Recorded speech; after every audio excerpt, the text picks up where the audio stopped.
Okey. Assalamualaikum warahmatullahi wabarakatuh. Selamat datang semua ke dalam live podcast TOB, iaitu bersama saya Mizu. Dan juga Alia Sorfina. Jadi topik kita pada hari ini, pada malam ini tidak berat topik kita adalah Raya TOB. So, yep. Ya, betul tu, topik kita adalah Raya TOB. Kita akan sembang-sembang santai sahaja dan topik semua tak berat. So sekarang ni Mizu, I nak tanya, since kita dah raya, kita sekarang dah berapa tahun? 2 tahun kita tak raya, tak balik kampung raya kan? Betul. Yes, I nak tanya, how is your raya today? How is my raya today? Sangat-sangat klise daripada tahun lepas. Kita orang just bangun, like macam biasa, mandi sunat raya, and then pakai baju raya, mandi lagi, solat, and then tangkap gambar, and that's all. Lepas tu buka baju and then buatlah kerja yang kita buat. Ya, klise kan? Bukan nak kata apa ni, sangat detail ya anda beritahu saya. Oh, detail sangat lah, lama. So, what about your makan raya? Selalu ada family kan, dia punya raya official dish dia rendang dengan ketupat ke, rendangan lemang ke. You punya family macam mana? Family I macam biasalah, rendang ayam. My mum biasanya akan masak rendang ayam tiap pagi raya tu. And lemang is kewajipan lah. Wah, okay. Yeah. So how My about you? family, okay, my family for the first time ever, tahun ni kita orang tak buat gulai semur. Do you know what is gulai semur tak? Tak tahu, terangkan. Okay, gulai semur ni dia actually macam masak kicap, but you tambah santan je dalam tu. Macam ayam masak kicap and you just tambah santan. Kalau you tak ada santan, you tambah dengan milk, full cream milk. Oh. Kan? Dia So it's really nice lah. Dia masak dengan ayam, daging. Ayam boleh, daging I tak pernah cuba sebab I selalu masak dengan ayam je lah. It's actually a Javanese punya dish. I orang Jawa gang. Wow. Mesti kalau balik kampung ni seronok kan? Yes, selalunya akan jumpa dah lah dengan my cousin semua. So now we talk about cousins kan. What is your fond memories about raya-raya you sebelum ni? Raya-raya sebelum ni to be honest, tempat kampung I tu, setiap waktu raya tu kita orang akan ada macam event pergi dari rumah ke rumah saudara. And kita orang akan like do selawat or something inside that house. That's really nice. Tapi waktu paling seronok waktu tu, waktu kecil lah, sebab confirm dapat duit raya kan. Betul. I tak dapat duit raya kecuali tadi my grandma bagi I duit raya. Alhamdulillah. 26 years old still getting duit raya kan. Terasa muda. Bukan terasa muda, 26 still muda. Oh yeah. As for me, my fond memories of I dulu masa kecil-kecil lah, this is a few years back. I am very close with my cousins tau. So bila kita orang balik Teluk Intan, what we did was kita orang akan visit dekat Teluk Intan tu, there's another like kampung-kampung tau, memang betul kampung. So di situ dia panggil parit 1, parit 2, parit 3 semua. Okay, even though we are girls, kita orang ni very cheeky. And then sama bapa, father kita orang ni semua memang nakal-nakal sikit lah. You know, bila diorang jumpa, the family jumpa balik kan, the inner child tu dia keluar kan. So what we do was, ada reban ayam. Reban ayam ni kecil je, tak adalah besar mana tau. And you tahu mercun Cina, mercun papan you all panggil. Mercun papan, yes. Yes, mercun papan tu kan. What we did was, kita orang sangka mercun papan tu dekat reban ayam. By the way, disclaimer, dua reban ayam tau. Tepi reban ayam tu tapi dekat reban ayam tu. Okay. So bukan dalam reban ayam tu tau. So kita orang bakar. Bila kita orang bakar mercun tu, so mercun tu memang telah pop. And then when dia meletup, all the ayam semua lari keluar daripada reban tu. And it's like, oh my god. tu, you know, it's really funny. Tapi mujur tak terbakar kan reban tu? Tak terbakar. It's a very steady reban lah. Tak ada terbakar dan tiada ayam yang dicederakan. Disclaimer siap-siap. Disclaimer, kami tidak menyeksa ayam. Kami cuma bermain sahaja dengan ayam. So, itu pengalaman yang bagi kita pengalaman raya yang seronok lah. So, how about Yeah. pengalaman raya yang kan waktu raya ni kan setan dah banyak keluar apa semua tu kan. And then biasa memang akan normal lah waktu raya ni akan ada cerita-cerita hantu. Normal lah, normal. So, Normal. Okay. You asking me? Okay, ya, jap. ya. Okay, cerita. So, this happened dulu. Honestly speaking lah, cerita ni it's something that I cannot forget because it really happened to me. And kalau orang tanya pengalaman paling scary time bulan raya, time bulan Syawal lah, time hari raya, I akan cerita ni, benda ni ulang-ulang, no matter what. So what happened was dulu, kita orang visit my nenek sedara. Banyak sangat belah bapa I ni, nenek sedara rumah kampung, you know, tapi rumah kampung yang grand, yang besar, papan kayu tu kan. Tapi kayu lah kampung, memang kat kampung keliling dia pokok, Allah, pokok apa tu yang orang tori-tori tu, pokok getah. Tori-tori. Okay. Pokok getah, bukan apa sawit. Betul. Yang tori tu betul lah pokok getah. No, bukan. I silap rumah. Okay. Silap nenek. So this is the rumah yang nenek dia dekat. Okay. Sekejap, let me take my breath. Okay, this is the rumah yang nenek dekat kawasan pokok kelapa sawit tu lah. So rumah tu dia macam dalam hujung-hujung sikit, kawasan pendalaman sedikit lah. Time tu I was still in primary school, dalam umur darjah 3, darjah 4 macam tu. So my cousins, I paling tua. So among my cousins, I paling tua. Cousin-cousin semua kecil-kecil lah, budak-budak kecil. And bila rumah kayu bila kita berjalan kan dia ketak-ketak ada bunyi kan. Rumah kayu ni ada 2 tingkat. Orang-orang dewasa semua beraya dekat bawah. Kita orang beraya dekat tingkat atas, main-main dekat tingkat atas. Now the rumah kayu tu, kalau you masuk situ, sampai sekarang I still remember tingkat atas tu everything is kuning. From the langsir to the furniture, dia punya carpet apa semua warna kuning tau. But it was really beautiful, memang cantik. So we were just playing, I dengan cousin I, 2 orang je time tu. Fira, Allah, macut, can you hear? Yeah, I can hear it. Orang tengah excited, raya kan? Ya, betul. So lepas tu everything is kuning semua. I dengan my cousin kita orang just main kejar-kejar apa semua dalam tu. And you tahu tingkap rumah kayu macam mana, right? Yang kita boleh buka atas, kita boleh buka bawah sekali tu. Yes, that one. Betul. So that tingkap tu kebetulan masa I main tu dia betul-betul menghadap ke macam laluan masuk ke kawasan rumah tu, ke halaman rumah tu lah kan. So what I was doing for time tu, I nampak time tu cousin I yang Fira ni, dia cakap kat I, Kak Lia, I nak turun lah sekejap, I nak pergi toilet. Okay.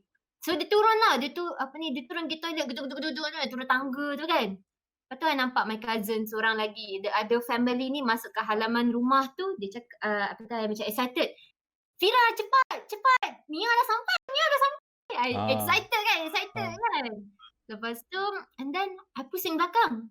Fira was standing there. And I macam, cepatnya pergi toilet kan. Sini, tengok Mia. So, I tengok balik ke tingkap tu. Tapi my cousin tak gerak daripada tempat dia. So, I pusing balik ke dia. Sinilah tengok Mia. Sudah. But bila I pusing balik tu, dah tak ada. Nobody was there. I was alone up there. Lepas tu tiba-tiba my cousin yang seorang yang Fira tu naik daripada tangga, ketuk-ketuk dengan pegang air sirap ke apa, I tak ingat lah apa time tu kan. She was like, kenapa Kak Lia? Were you, bukan you kat sini ke tadi? Lepas tu dia panggil, no, I baru naik. I tak fikir apa, I terus lari, I heret dia turun ke bawah. That is the pengalaman. Even sampai sekarang pun, kalau you ask my cousins pun kan, kalau orang tanya lah anything, that will be our story. Memang that really happened dekat rumah tu. memang boleh dikatakan rumah tu macam rumah bunian lah.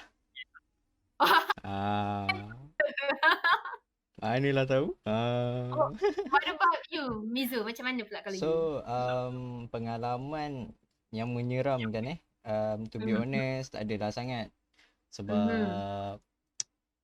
entahlah, mungkin dia ada nampak, cuma tak perasan lah benda tu ada kan. Mhm. Cuma yang boleh ceritanya my cousin lah, dia cerita yang se, sejurus sahaja um, azan takbir raya tu, dia nampak Mhm. seekor anjing besar lalu Mhm. depan rumah kampung kita orang, like waktu Oh. maghrib tu. So yang biasa kita nampak anjing tu macam paras-paras pinggang macam tu kan. Mhm. Mhm. Paling besar pun par pinggang bawah sikit lah. Mhm. Tapi ni the size of the dog is like 2-3 kali ganda. So dia macam oh wow. That Menarik. is huge. Besar kot. And then dekat kawasan area situ pun memang ada banyak jugalah kisah-kisah dia. Cuma tak naklah kita bagi tahu Mhm. sekarang kan.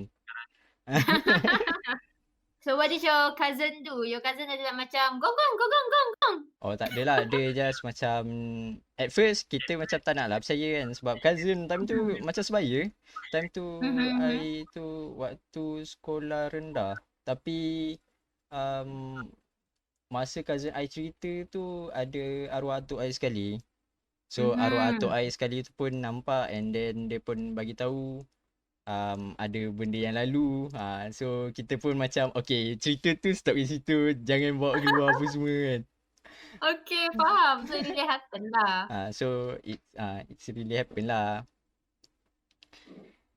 And Okay. yep, kita punya sekali lagi untuk pendengar yang kat luar sana, cik, Wow. minta maaf untuk yang mercun tu.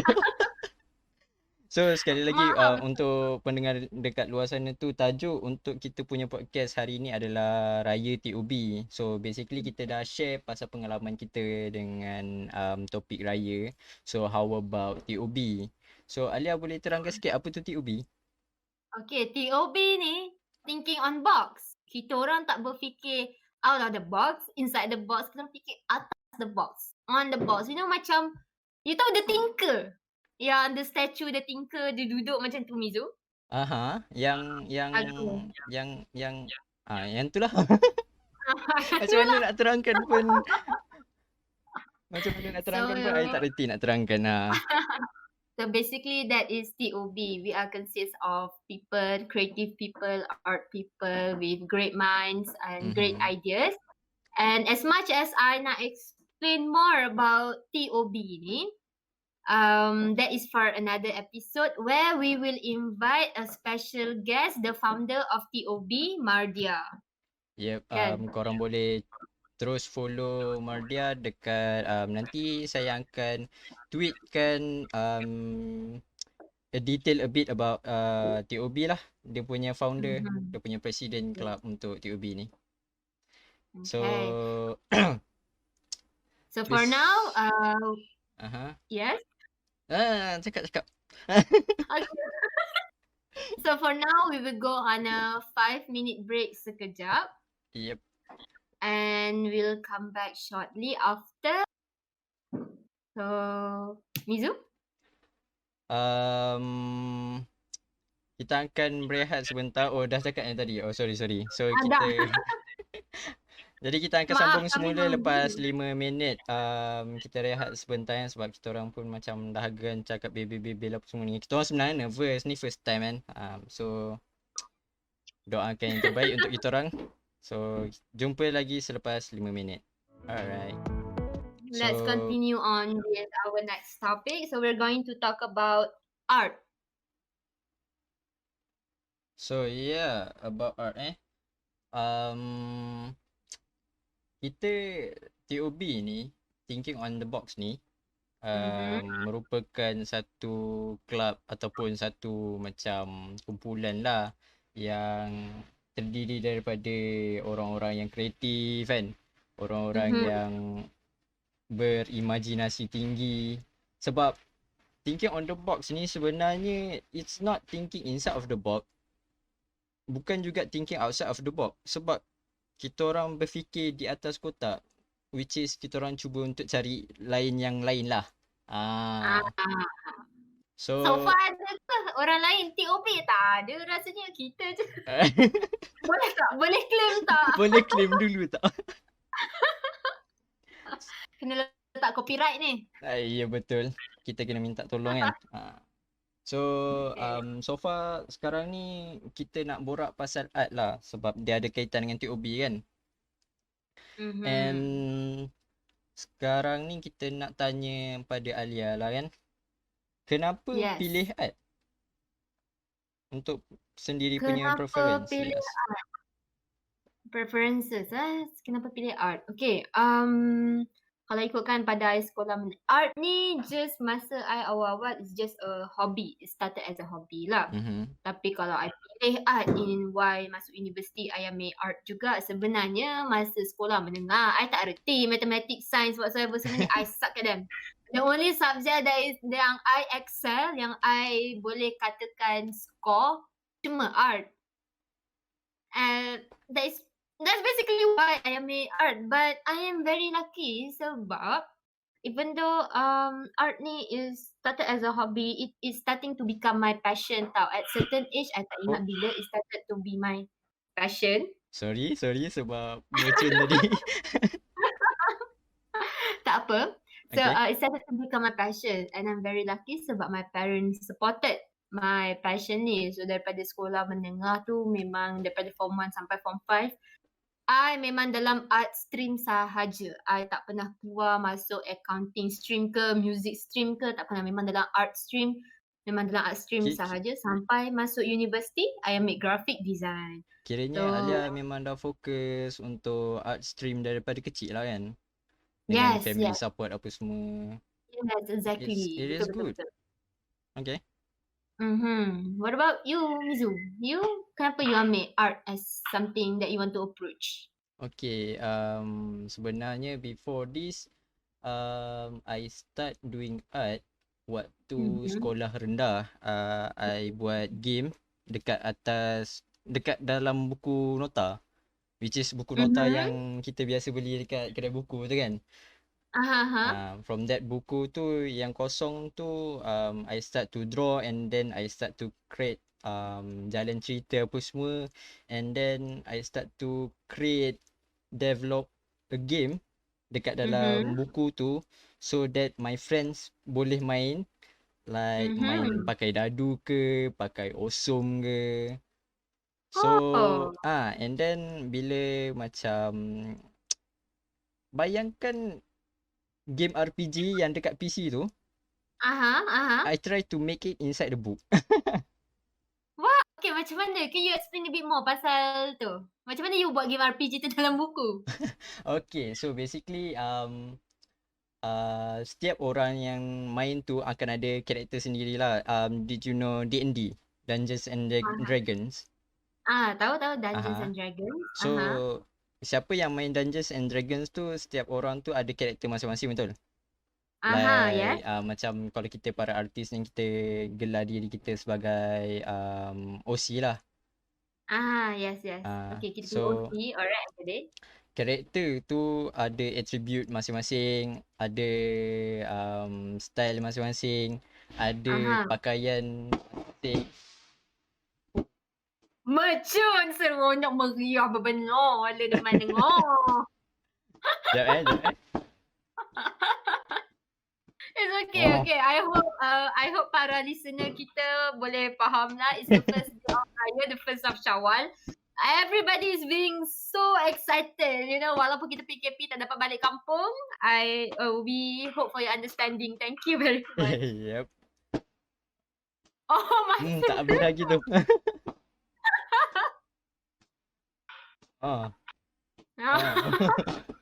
Macam buluh ke tu, Mizu? Tak tahu lah. Macam wih, banyak pula tu.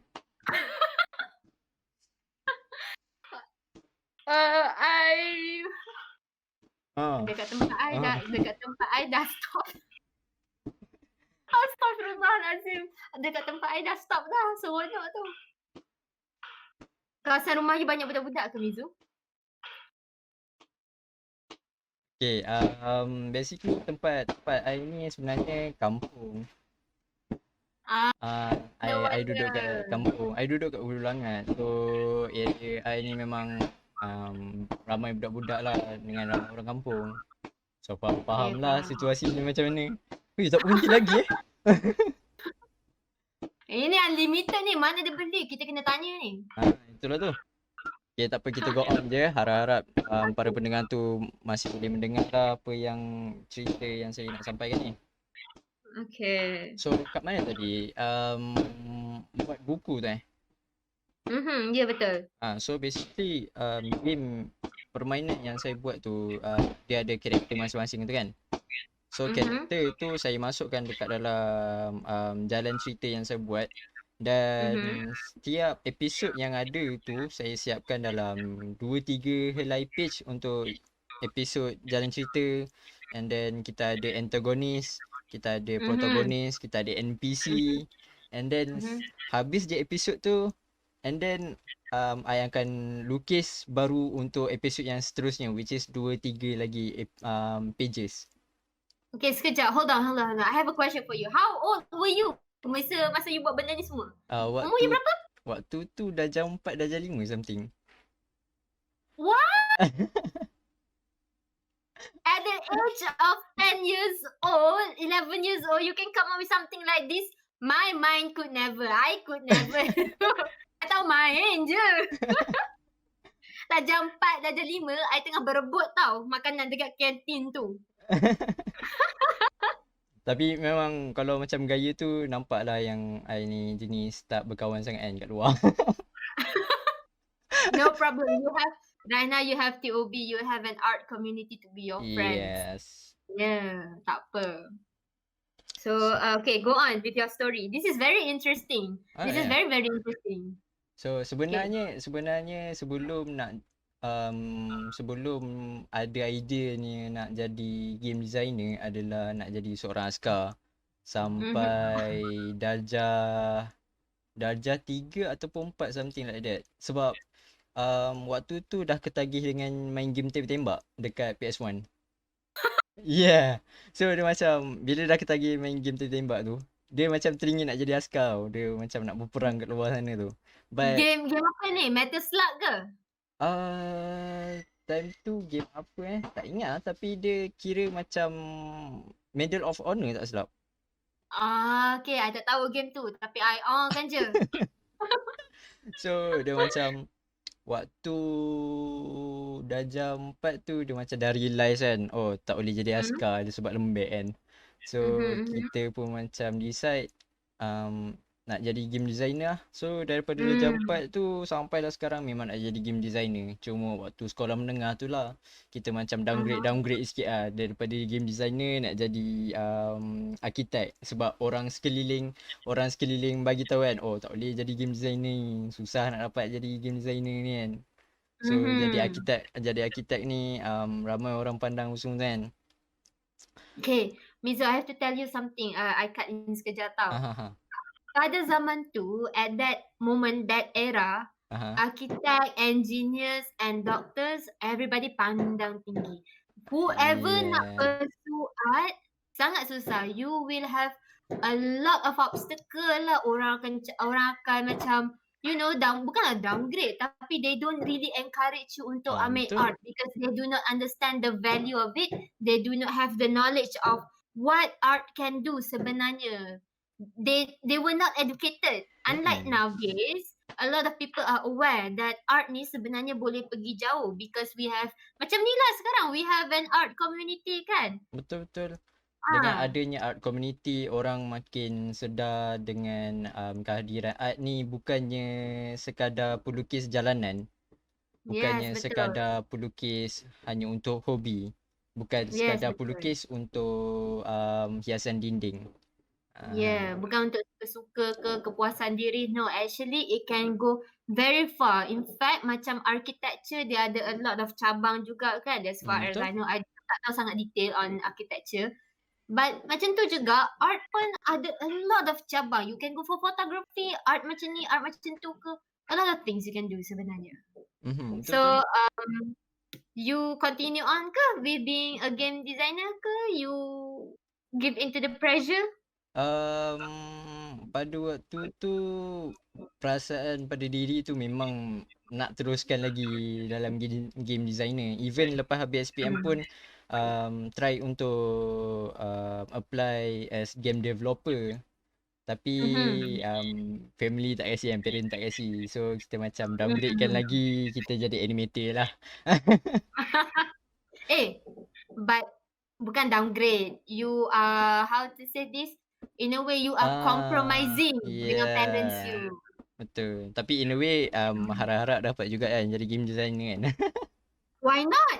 Right Yep. now, you are an animator. In the future, we never know who you might be. For all you know, you are developing this huge, this huge game something macam Genshin Impact ke kan? This is not sponsored by Genshin Impact, by the way. I tengah main. So, mana tahu you have, your game even have a fandom macam tu. You never know. In the future might hold. What is it might going to be kan? Yep. True. InsyaAllah we will get there one day. Amin. InsyaAllah. Amin. So, Alia, kita dah macam bincang pasal how it started lah, why you choose art lah. Tapi ciri-ciri untuk seorang artis tu kan dia ada ciri-ciri masing-masing kan. Your style, your own style kan. Untuk orang kenal pasal diri you. So, for you, apa style yang you pilih dan kenapa? Okay, I started dulu, let me be honest lah. Started dengan style Powerpuff Girl. Masa tadika, okay? Benda ni I buat masa tadika sebab I sebenarnya jealous dengan jiran I yang pandai melukis. Dia tunjuk, dia show off dekat I, Powerpuff Girl dia cantik. I macam, my god, cantik, tak boleh jadi ni. The next day tu dia tunjuk dekat I, Digimon. And time tu, I macam, okay, cantik sangat Digimon ni. So I started to pursue on anime punya style. Dan kebetulan time tu I tengok kat character Sakura, Tsubasa Chronicles. I'm basically like a huge ass anime fan lah. So I tengok anime, I pursue dengan anime style. Lepas tu bila I masuk university, I do a lot of research on different art style semua. I started to develop, I start suka dengan style yang macam western sikit. I see. So bila I dah start suka dengan western style tu, I try to apply dia punya style. I ambil daripada orang ni, I copy from this, I mash it up lah. Jadi I punya my own style. And then in my final year of not diploma. In my final year of degree, I kena buat graphic novel. Wait, Alia? Yeah.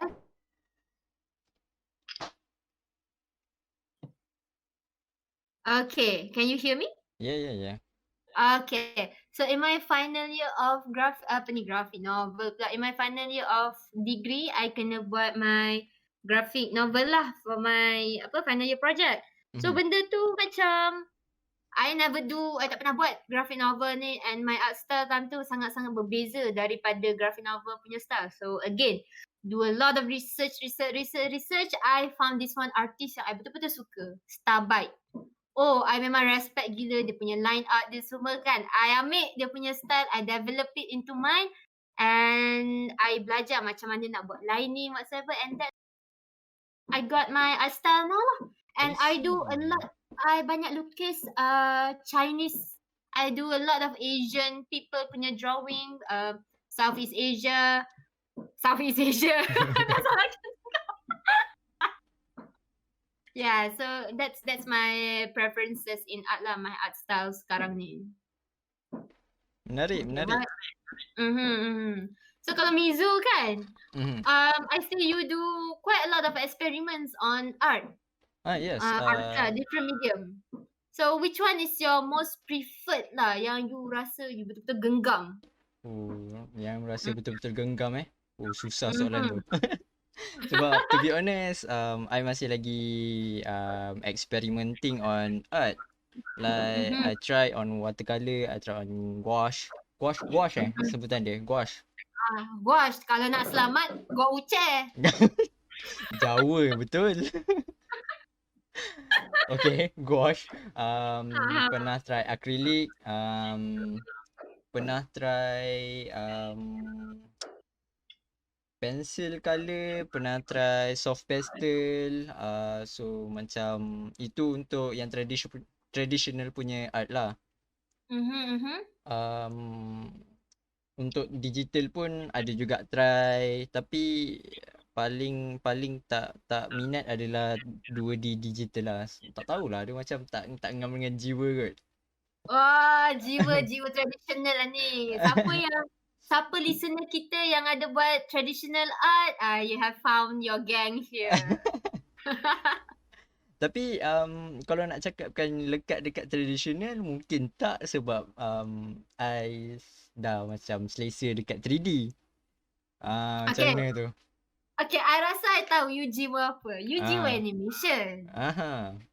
No matter what, you will fall back to animation. You have this traditional and digital art ni, this which is good. You Mhm. can apply benda ni in your animation punya what do you call that, skill. Aha. Yeah, so it's bagus lah. You do a lot of experimenting for, you know, you boleh apply your traditional into your animation punya work. Betul Mm. tak? Betul. Hmm. Tapi yang paling menarik lah, like Alia tanya tadi, apa medium yang paling favorite for me lah Mhm. Mhm. is soft pastel for me. Sebab dia tak bermain dengan air, dia sangat-sangatlah kering, Aha. dan for me it's quiet fast. Dia macam gosok, tabur, gosok, and then siap. So you mean the pastel crayon tu kan macam crayon tu, is it? Dia macam crayon. Dia macam kapur. Macam ni dia soft pastel tu, dia macam Kapur-kapur. kapur-kapur sikit. That one, that one. I tried that. I suck at it. I cannot. I macam, oh my god, what the hell is this, man? Apa benda aku buat ni? So I beli benda tu. I memang beli. I gigil time tu. First time I try. It sucks. Okay, I jual. I will not touch it again. I never touch it since. But Masa my favorite ah medium. Yes. masa My, masa um I dapat try untuk soft pastel tu, waktu college lah. That is my first time pakai soft pastel, dan I terus macam minat terus pakai tu. oh. Yeah. One of my assignment, tapi dia macam bukakan mata I. Banyak lagi medium yang I boleh pakai. Okay. One of my favorite medium yang I pakai masa Mhm. I in university dulu, I suka pakai Chinese ink. Chinese brush lah. That yes, that is masa tu my lecturer suruh pakai Chinese ink, Chinese brush tau. Time tu macam, isn't this the same concept as watercolor with the lighter and then you go darker and darker kan? Mm-mm. But once you manage to grab hold of the concept, you faham how to the technicality, how it works, how the water flows and how much water you should need, berapa kali you dip semua tu. Once you get that, you get the fundamental of it. It's just like you petik jari, it's just like that. It's as easy as makan. Macam makan kacang lah. Macam tu lah. So it's one of the things that I really like. I suka pakai Chinese brush and Chinese ink. It's the method lah. To be And honest, you tahu tak benda tu? Mhm. to be honest, I pernah try juga pakai Chinese brush. Memang susah juga nak kawal. Sebab dia penuh dengan air kan. I dah lah tak suka buat art pakai air kan. So dia macam, Ah, tapi it is interesting untuk belajar balik pakai brush Cina. yes. And the thing about Chinese brush is, I kan kadang-kadang I buat live stream on my artwork. I pakai watercolor semua kan. Quite a Mhm. number of people tanya, Alia, you pakai satu brush je? And brush yang I pakai tu brush nylon. So, how I boleh pakai that satu brush sahaja is because of I selalu dulu daripada I kecil, I pakai Chinese brush. I used to go to an art class. My teacher sarankan I pakai Chinese brush tau. So lepas tu dari situ I start to belajar how to control the water, berapa banyak colour, how many the things yang that I've said before. So bila I pakai nylon brush ni, it's actually sangat easy. I see. I So dia macam memang betul-betul latih lah. Yes, I pakai Chinese brush tu cuma satu size saja, and it's really huge tau, yang besar tau, bukan yang kecil. Even the small details pun, yang the small bulu-bulu whatsoever semua tu, kalau I lukis kucing ke burung ke, memang I pakai cuma that size sahaja, and it's on the very tip of the brush tu. You have to pandai control. So which is why bila I pakai nylon brush tu, for me it's easier than Chinese brush sebenarnya. Oh, ni lagi power ni. Bukan power lah. Bukan power. Ni lagi berskill ni. Tak ada istilah power di sini.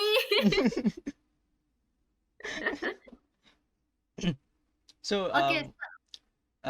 to be honest lah, before pakai Chinese brush tu, ada macam favorite medium ke?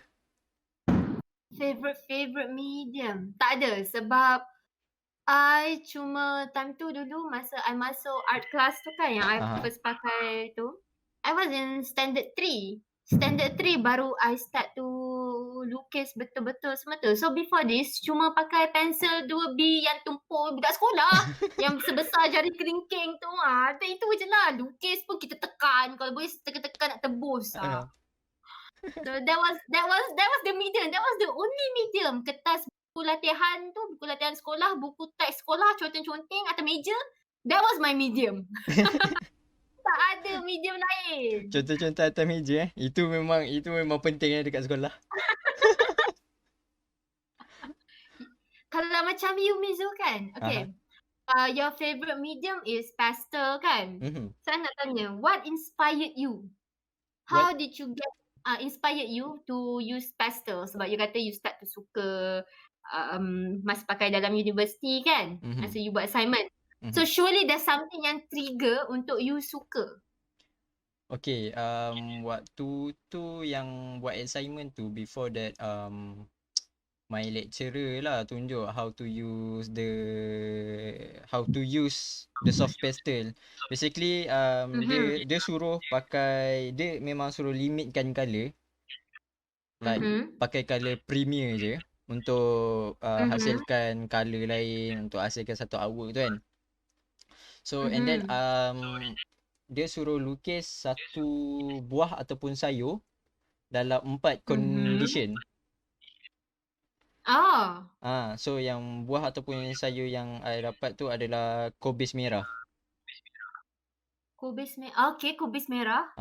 So I tahu apa itu kubis merah. Okay. So basically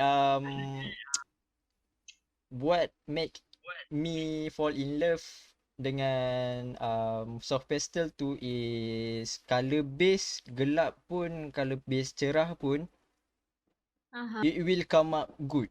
Dengan contoh macam kan kubis merah kan, so basically I kenalah letak color purple lebih, tapi I tak boleh nak buat color purple kan, so I campur merah dengan biru lah, dapatkan color purple tu, and then dia akan jadi gelap lah. Sebab color purple tu kan somehow dia macam matikan sikit kan dengan color-color color cerah yang lain. So untuk pakai watercolor, kalau jadi situasi macam tu, memang mampus lah. Sebab tak boleh nak cover balik dengan color cerah. Yes, betul. Watercolor is a bit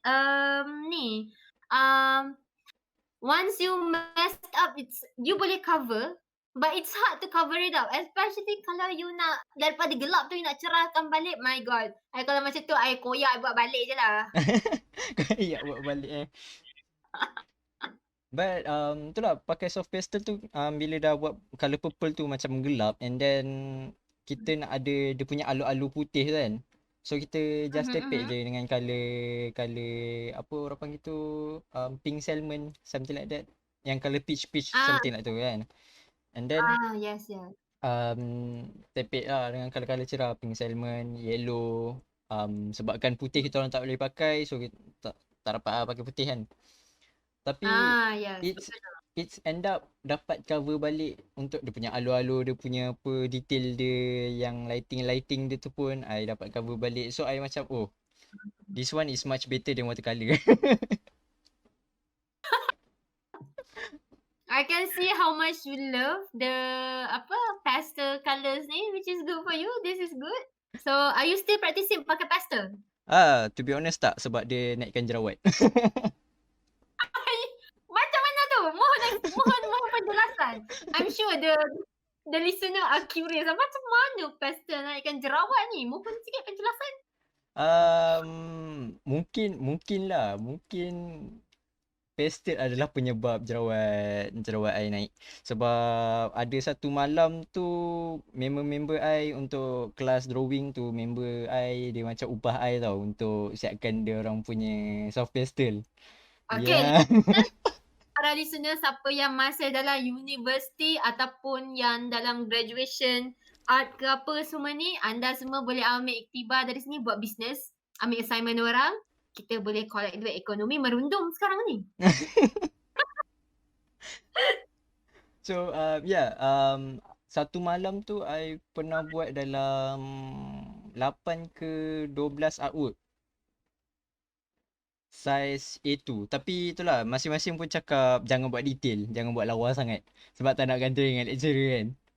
Come again 12 8 hingga 12 artwork dalam satu malam. dalam satu malam. Okay, anda daripada kayangan Daddy Pain ke? Tak, bukan. Bukan. Salah orang ni.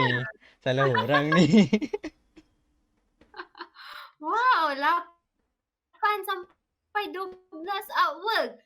Paling 5, 7 je lah. Tak ada 8 sampai 12.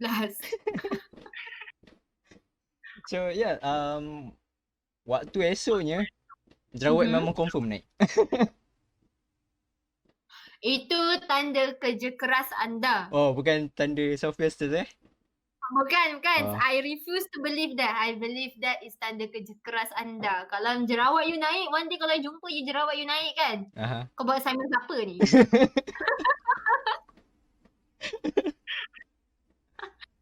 So kalau nak cakap yang soft pastel ni bukanlah penyebab, esok nak beli lah soft pastel. Go and try buy lagi. Continue. Yes. Kalau dia naik juga, you jangan salahkan soft pastel. You cakap, oh, this is because I work hard on the soft pastel. Okay? Boleh. Okay, itu style yang Alia dah cerita, style yang saya dah cerita. Dalam TOB ni juga ada juga orang-orang lain dekat dalam TOB ni, mereka mempunyai ciri-ciri art style diorang masing-masing lah kan. Yes. Contoh untuk founder kita sendiri, founder TOB sendiri, iaitu Mat, dia punya art style adalah glow in the dark. Orang kenal dia disebabkan glow in the dark. So, and let me tell you, her art style is not common. Benda tu susah you nak jumpa. So far, I think I only kenal Mat sahaja yang betul-betul buat glow in the dark, yang betul-betul push glow in the dark, because benda ni tak senang. Dan tak murah. Yes, it's very expensive. I pernah dulu bercita-cita lah nak try poster glow in the dark, handcrafted sendiri lah kan. Allah, kalau lah aku boleh handcraft balik duit aku tu kan. Tak dapat. It's so hard to do, and let me tell you, I am very impressed bila Mat tunjuk dia punya artwork when she posted her artwork kan. The recently is the glow in the dark butterfly that she did. Okay, for your information, Mat juga dia ada buat satu card, glow in the dark butterfly card. So korang boleh dapatkan dekat link, ada rasanya, nanti saya retweet balik. link Mhm. untuk Mat punya Glow in the Dark butterfly card, which is RM27 saja. Termasuk postage, Yeah. betul ke Alia? Yeah, I think so. Tapi yang tu nanti sebentar. Okay. Sebentar. Kita kena confirm balik dengan Mat. Ini Okay. bukan produk kita. Okay, betul betul betul. Suka je. And besides Mat, who does glow in the dark, kita juga ada Matsu ataupun dikenali sebagai Atsu. Atsu art kan? Okay, now Atsu. Atsu. Atsu. Atsu. Atsu. Susah. So, tapi kita orang panggil dia Maksu lah. Tak tahu kenapa mana datangnya. But what she does is art pouring. And sekarang ni she's not just doing art pouring semata-mata on canvas, but she is also venturing on art pouring for jewelries, for Betul. butang baju Melayu kan. But her main one right now is the canvas one. Yeah. So kalau korang nak tempah apa-apa custom butang baju Melayu ke, korang nak custom some jewelry. Jewelry. Tak apa, kita bahasa Jawa, kita Melayu, jewelry. Jewelry. So korang boleh je terus tanya ataupun tweet dekat Maksu tentang art pouring untuk barang kemas. Barang kemas. Untuk barang kemas. Korang boleh je terus direct Maksu. Yes. Bukan barang kemas. Barang Bukan kemas tu emak. Oh Barang yeah. kemas tu Oh lain Mami Aduh. hot lagu ni. Apa itu jewelry apa? Accessories Oh macam yeah. Oh lama. Allah, tak apa kita belajar. Ah. Benda boleh settle brother. Bukan not a big deal. Settle belakang. Tolak tapi settle belakang. Sorry. Okay. Behave. Live ni. Okay. So itu a few lah yang kita orang nak open untuk TOB punya orang lah, sebab dalam TOB tu masih lagi ada ramai lagi orang yang berbakat, orang yang lagi bakat daripada kita orang lah. Yes, betul tu. Everybody in the TOB is everybody has their own distinctive style. Masing-masing ada style sendiri, masing-masing ada personality, creativity and a mind of their own great ideas, semua imagination is very splendid. Even though but kita orang juga ada orang yang bukan orang seni, right? Inside. Betul. Yeah. Basically dia seni, cuma not into art like drawing or something. Dia lebih kepada macam music. Yes. Lakonan, suara. Betul tu. We have architecture semua, 3D animators, a lot lah. You can say various artists inside the TOB community ni, the TOB club ni. We do have apa lagi yang dalam ni? Yang pasti banyak lah. Nanti kita akan teruskan dengan episod yang akan datang, podcast akan datang. So Alia, podcast kita every bila Alia? Podcast kita akan diadakan every 2 weeks at the same time, 9.30 sampai pukul 10.30 malam. Bukan siang kita bekerja, malam kita berjimba. Lain macam biasa. Okay, seterusnya live podcast kita ni bukan sahaja berada di semata di Twitter, tapi insyaAllah akan datang kita akan buat live podcast ni beserta video yang korang akan tengok, bukan mendengar saja, akan tengok layan kita orang sekali di YouTube. Ya, betul. So then you will get to see gelagat kita orang lah, macam mana semua we really are. Right now you only hear our voices, but in the future insyaAllah you will be able to see us juga. Yep. So macam sekarang ni korang boleh mendengar saja, tapi sebenarnya kita orang pakai baju matching sebenarnya ni. Ya, betul tu. Baju Again, matching raya. disclaimer. Tidak plan. Ini tidak plan. Jadi kalau korang nak tengok juga gelagat kita orang waktu kita orang buat live ni, korang juga boleh tengok di YouTube TOB nanti. Saya akan uploadnya dan akan letak di link di Twitter nanti. So korang boleh tengoklah macam mana gelagatnya. Ya, betul tu. And as for what we promoted just now, our Mat dan juga our Matsu, kita orang akan retweet juga benda tu, then you all boleh check it out and approach the owner of the products yourself Yeah. and tanyalah for more details. Yep. So kira nak penutup ke ni? Okay, I think our time has come. So right now, just a quick note. Walaupun kita sedang berhari raya hari ni, let's not forget for our fallen brothers and sisters, our fellow Muslims who are fighting right now in Palestine. Kita doakan yang terbaik untuk mereka. Jadinya Mizu, sekarang kita nak baca Al-Fatihah untuk Alright. doakan untuk mereka. Al-Fatihah. Yes.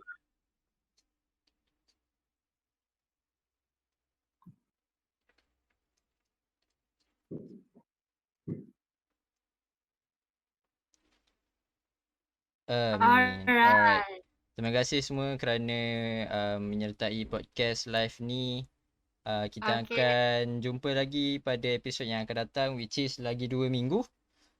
Dan topiknya akan dia-upload dalam seminggu akan datang. Alright. Alright. Apa-apa pun TOB. Kasih jadi. Assalamualaikum.